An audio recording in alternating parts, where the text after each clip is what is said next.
Opposite जा रहा है, उठ ही लिए है।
ओके दोस्तों, तो टाइम हो रहा है 10:47।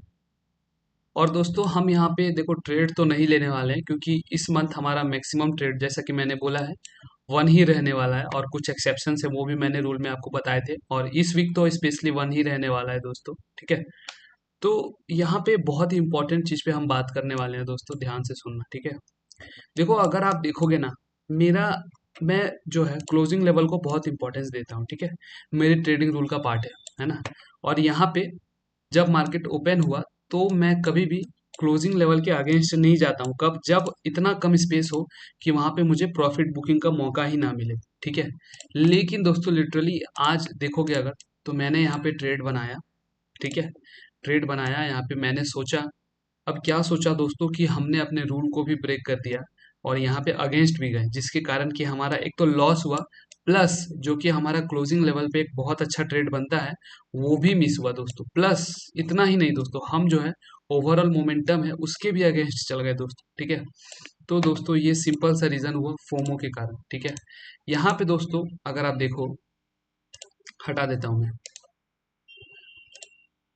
यहाँ पे दोस्तों अगर आप देखो, ठीक है, तो बैंक निफ्टी को हम देख रहे थे, और बस हमारा माइंड जो है ना, जब आप ग्रीड में आ जाते हो दोस्तों, जब आप सिर्फ और सिर्फ प्रॉफिट के बारे में सोचते हो और ग्रीडी हो जाते हो ना, तो वहां पे आपका माइंड जो है ना, बस एक दो रीजन उसे चाहिए कि वहां से वो एंटर कर चुके। और वैसे ही हमने दोस्तों यूजलेस रीजंस निकाले, अगर आप देखो तो बैंक निफ्टी को देखकर दोस्तों हमने निफ्टी में एंटर कर दिया।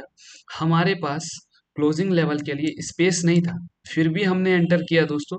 हमारा ओवरऑल मोमेंटम जो है चांसेस पॉजिटिव साइड का था, लेकिन फिर भी हमने यहाँ पे एक रीजन वहां पे बनाया दोस्तों। वो मैंने आपको रीजन बताया दोस्तों वहां पे मॉर्निंग में, लेकिन वो रीजन दोस्तों हमारे माइंड में एक्चुअली में ये फोमो और ग्रीड में आकर किया था। तो अब मेन है कि ये सारा रीजन आया क्यों दोस्तों, ठीक है, ये आया कहीं ना कहीं, आप अगर देखो तो ग्रीड दोस्तों, ग्रिड, ठीक है। और प्लस ग्रिड प्लस क्या है दोस्तों, साइकोलॉजी। अब साइकोलॉजी हमारी खराब क्यों हुई दोस्तों, ये भी यहाँ पे मायने रखता है। साइकोलॉजी इसलिए खराब हुई दोस्तों क्योंकि हमारे कंटिन्यूस लॉसेस चल रहे हैं मार्केट में। अगर आप देखो तो हमने पिछले मंथ प्रॉफिट बनाया, उसके भी पिछले मंथ प्रॉफिट बनाया, प्रॉफिट तो बनाया दोस्तों, उससे दिक्कत नहीं है, लेकिन यहाँ पे कंटिन्यूस छोटे छोटे लॉसेस हमारे जो है लास्ट 10 डेज में जा रहे हैं। और इन 10 डेज में दोस्तों कंटिन्यूसली हमारे साथ क्या हुआ है कि कॉस्ट टू कॉस्ट जो है ना, हमारा प्राइसिंग जो है 1:2 का प्रॉफिट हमारा रोज का दोस्तों, ऑलमोस्ट बोलो तो 4 डेज हमारा यहाँ पे आप देखो तो 2 पॉइंट से 3 दिन मिस हुआ और एक दिन 0.45 पॉइंट से मिस हुआ। तो ये भी कहीं ना कहीं हमारे माइंड में एक फोमो था दोस्तों। तो कहीं ना कहीं मेरे माइंड में दोस्तों कंटिन्यूस लॉसेस के बाद जो है ना, एक चीज चल रहा था कि यार मुझे प्रॉफिट बनाना है, प्रॉफिट बनाना है, आज प्रॉफिट बनाना है ना। तो वो प्रॉफिट प्रॉफिट के चक्कर में फिर मैंने अपने माइंड में ऐसा भी रीजन बनाया कि यार कहीं मैं अच्छा ट्रेड मिस ना कर जाऊं आज, ज्यादा स्ट्रिक्ट होके, ज़्यादा चीज़ें बदल के। और वही हुआ दोस्तों, यहाँ पे हमने बनाया यूजलेस रीज़न, है ना। यूजलेस रीज़न बनाया, यहाँ पे यूजलेस ट्रेड में एंटर किया और यूजलेस तरीके यहाँ पे एसएल भी खाया दोस्तों, ठीक है। आप अगर देखो यहाँ पे हम एकदम चिल रहते हैं, हमें पता है हमारा रूल क्या है। यहाँ पे बेटर अपॉर्चुनिटी हमें यहाँ पे बाइंग की मिलेगी, और यहाँ पे हम बाइंग करते तो अभी इतना अच्छा अपॉर्चुनिटी हमें मिल सकती थी, लेकिन फिर भी दोस्तों हमने गलती की। तो अच्छा है दोस्तों, हमने गलती किया तो मार्केट ने यहाँ पे हमें जो है पनिश भी किया। और दूसरा सबसे इंपॉर्टेंट चीज़ क्या है दोस्तों, कि हमने कैपिटल भी इंक्रीज किया हुआ है यहाँ पे। तो कैपिटल इंक्रीज करने से भी कहीं ना कहीं हमारी साइकोलॉजी पे दोस्तों असर पड़ रहा है, ठीक है। वो भी चीज़ है, ठीक है। तो कैपिटल भी इंक्रीज करते हो तो माइंड आपका डिफरेंट तरीके से काम करता है। लेकिन एक चीज़ है दोस्तों, एक चीज़ है जिसमें हमने 100 on 100 किया है, वो है डिसिप्लिन। हमने अपने रूल्स में कुछ नहीं ब्रेक किया दोस्तों। ट्रेड का रीजन जो भी हो, हमने रूल्स में 100 on 100 फॉलो किया अपना, चाहे ट्रेलिंग एसएल का हो, चाहे अपना टारगेट बुकिंग का हो, ठीक है। ये चीज देखो दोस्तों बहुत इंपॉर्टेंट है। ये अभी बेकार लग रहा होगा आपको, क्योंकि यहाँ पे अभी कंटिन्यूस हमारे कुछ लॉसेस चल रहे हैं, लेकिन जब हमारा प्रॉफिट फेज आएगा दोस्तों, तो यही सबसे इंपॉर्टेंट चीज होगी जो कि हमें बड़ा प्रॉफिट निकाल के देगी मार्केट में, याद रखना, ठीक है। तो अब जो भी है दोस्तों, मिस्टेक तो हुआ है हमसे, है ना। आज मिस्टेक, कल का हमने बहुत अच्छा ट्रेड लिया था, कल का हमारा ट्रेड रिवर्स भी कर गया 1:2 का प्रॉफिट दिखा के।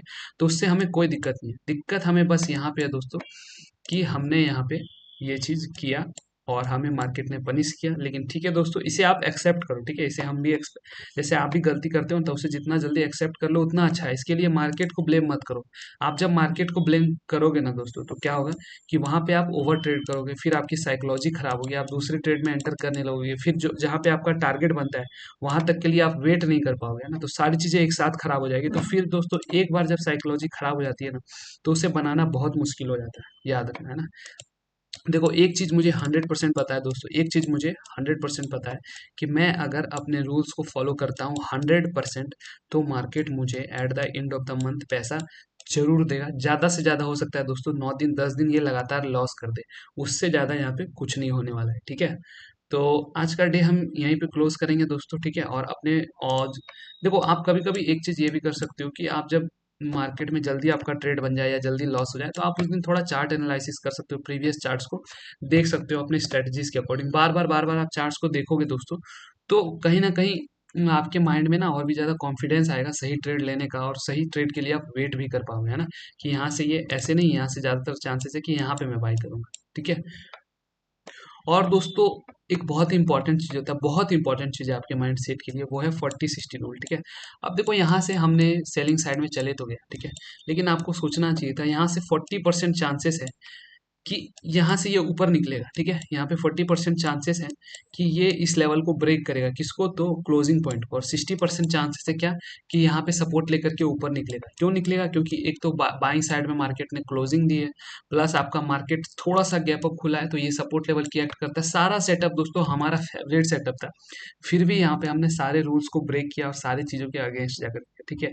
तो देखो अब एक बार क्या होता है ना, जब आप एक बार ऐसी चीजें कर देते हो तो दूसरे दिन आपको मार्केट बोलेगा भाई हमने तो रूल ब्रेक किया ही है, तो अब एक काम करते हैं ना यार, आज वही रूल हमें प्रॉफिट भी देगा, रूल ब्रेक वाला ही, तो फिर वही रूल ब्रेक वाला ट्रेड करते हैं, लेकिन वो नहीं आपको करना है दोस्तों। अब एक बार जो गलती की उससे मान लेते हैं, लेकिन हमें पता है लॉन्ग टर्म में क्या प्रॉफिट देने वाला है। 60-40 रूल हमें प्रॉफिट देगा, और हम किसके साथ काम करेंगे, 60 के साथ काम करेंगे, ठीक है। तो आई होप कि आपको वीडियो अच्छी लगी होगी दोस्तों। मैं सोच रहा था वीडियो नहीं अपलोड करने का, क्योंकि मुझे भी दोस्तों कहीं ना कहीं मेरी साइकोलॉजी अफेक्ट हुई थी कंटिन्यूस लॉसेस के बाद, और कहीं ना कहीं मुझे भी लग रहा था कि मैंने इतनी बड़ी गलती कैसे की। लेकिन मुझे लगा दोस्तों ये बहुत इंपॉर्टेंट है, आज का डे डालना दोस्तों सारे दिनों से रोज प्रॉफिट लॉस दिखाने से ज़्यादा इंपॉर्टेंट है आज का दिन ये सारी चीज़ें एक्सप्लेन करना, ठीक है। तो मिलते हैं दोस्तों नेक्स्ट ट्रेडिंग सेशन में, तब तक के लिए एंजॉय।